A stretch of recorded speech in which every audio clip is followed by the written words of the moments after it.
انہوں نے قائد اعظم کے لیے سخت الفاظ استعمال کیے، انہیں کافر اعظم کہا۔ مولانا مودودی تو حقیقت میں قائد اعظم کے مداح تھے۔ وہ مولانا مودودی کی خدمات کو پسندیدگی سے دیکھتے ہیں۔ مسلم لیگ نے خود ان تحریروں پر مبنی لاکھوں پیمفلٹ چھپوا کر تقسیم کیے تھے۔ آپ سن رہے ہیں جسارت، اردو زبان کا پہلا آرٹیفیشل انٹیلیجنس پر مبنی پوڈ کاسٹ چینل، جہاں ہم تاریخ، فکر و دانش اور معاصر مسائل پر بصیرت افروز گفتگو پیش کرتے ہیں۔ اگست یعنی وطن عزیز کی آزادی اور پاکستان کا مہینہ، یہ صرف یوم آزادی کا جشن نہیں بلکہ ایک تاریخی جدوجہد کی یاد ہے جو قربانیوں، عزم اور نظریاتی وابستگی سے عبارت ہے۔ مسلمان مصیبت میں گھبرایا نہیں کرتا۔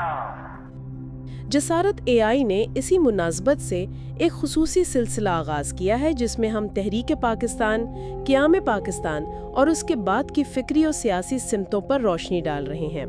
آج کے پروگرام میں تحریک پاکستان سید مودودی رحمۃ اللہ علیہ بدگمانیاں اور حقیقت کے عنوان سے ایک اہم موضوع زیر بحث لائیں گے۔ یہ پیشکش اے سید کی ہے۔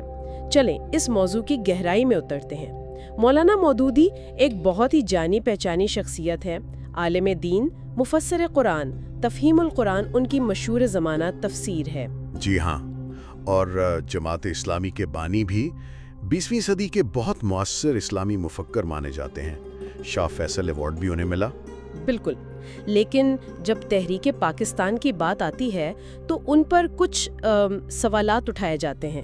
ایک تاثر پایا جاتا ہے کہ شاید وہ قیام پاکستان کے اتنے حامی نہیں تھے یا مخالف تھے۔ جی، یہ بات اکثر سننے میں آتی ہے۔ اور خاص طور پر یہ الزام کہ انہوں نے قائد اعظم کے لیے سخت الفاظ استعمال کیے، انہیں کافر اعظم کہا۔ کیا اس بات میں کوئی صداقت ہے؟ نہیں، یہ بات قطعی طور پر غلط ہے۔ اصل میں یہ جملہ مولانا مودودی نے کبھی نہیں کہا۔ اچھا، تو پھر یہ کہاں سے آیا؟ دیکھیں، یہ اس وقت ایک احراری لیڈر تھے، مظہر علی اظہر صاحب۔ انہوں نے لاہور میں ایک جلسے میں یہ الفاظ استعمال کیے تھے۔ تو یہ مولانا مودودی نے نہیں کہا تھا؟ جی نہیں، لیکن مولانا کی جو مخالفین تھے، اور ان میں کئی طرح کے لوگ شامل تھے، جیسے حدیث کا انکار کرنے والے، کمیونسٹ، قادیانی، پرویزی فکر کے لوگ، انہوں نے بعد میں، خاص طور پر پاکستان بننے کے بعد، اس جملے کو اور مولانا کی دوسری تحریروں سے کچھ حصے نکال کر، مطلب سیاق و سباق سے ہٹا کر ایسے پیش کیا جس سے مولانا قائد اعظم اور پاکستان کے خلاف ہوں۔ یہ تو بہت اہم وضاحت ہے۔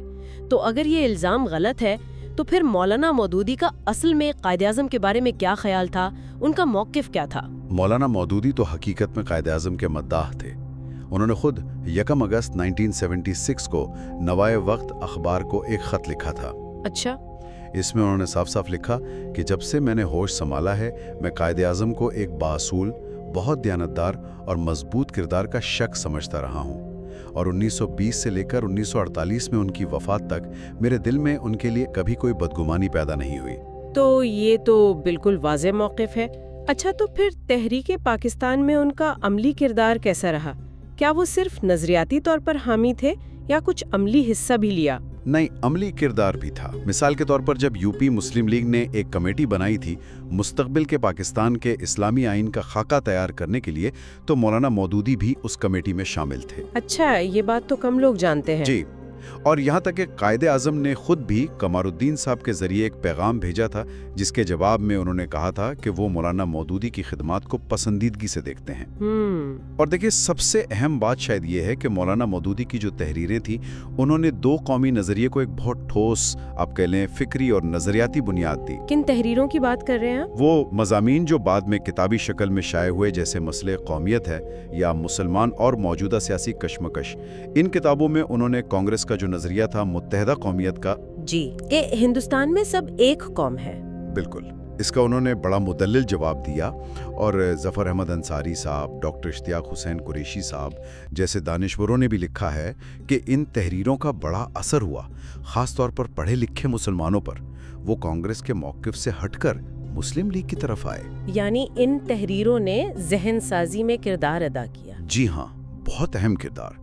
حتیٰ کہ مسلم لیگ نے خود ان تحریروں پر مبنی لاکھوں پیمفلٹ چھپوا کر تقسیم کیے تھے۔ اور یہ بات بھی تو ہے کہ جب صوبہ سرحد اور سلہٹ میں ریفرینڈم ہوئے پاکستان میں شامل ہونے کے لیے، جی تو مولانا مودودی نے واضح طور پر کہا کہ پاکستان کے حق میں ووٹ دیں۔ بالکل، اور پھر پاکستان بننے کے فوراً بعد خود قائد اعظم نے انہیں دعوت دی کہ وہ ریڈیو پاکستان پر اسلامی نظام حیات پر تقاریر کریں۔ ہاں، وہ نشری تقریریں کے نام سے کتابی شکل میں بھی موجود ہیں۔ جی وہی۔ قائد اعظم کے مداح تھے، عملی کردار بھی ادا کیا، تو یہ سوال پیدا ہوتا ہے اور بہت اہم سوال ہے کہ پھر انہوں نے مسلم لیگ میں شامل ہونے کے بجائے اپنی الگ جماعت اسلامی اگست 1941 میں کیوں بنائی؟ اس کی کیا وجہ تھی؟ جی، یہ ایک بہت اہم نکتہ ہے۔ دیکھیں، ڈاکٹر قریشی کے مطابق مولانا مودودی کی جو بنیادی دلچسپی تھی وہ مسلمانوں کی سیاسی طاقت سے بھی زیادہ خود اسلام کے نفاذ اور اس کی فکر میں تھی۔ اچھا۔ ان کا تجزیہ یہ تھا کہ مسلم لیگ ایک سیاسی اتحاد ہے، اس میں ہر طرح کے لوگ ہیں، کمیونسٹ بھی ہیں، سیکولر بھی ہیں، قوم پرست بھی ہیں، کچھ بس رسمی مسلمان ہیں۔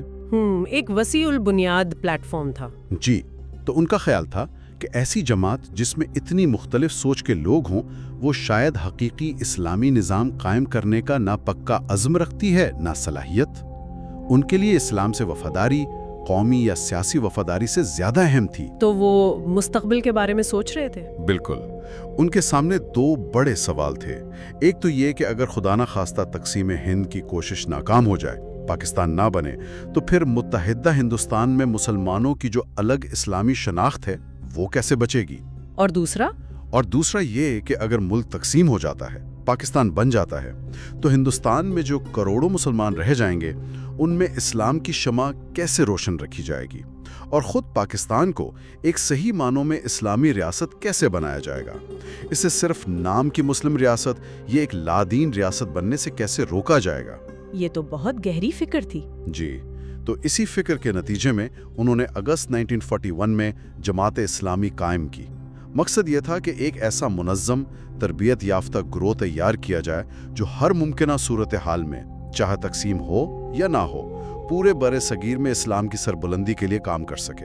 یعنی فوکس افراد کی تربیت اور معاشرے کی اصلاح پر تھا۔ جی، افراد کی اسلامی تربیت، پھر اس سے معاشرے کی اصلاح، اور آخر کار ایک سالہ قیادت کا قیام، یہ ان کا ہدف تھا۔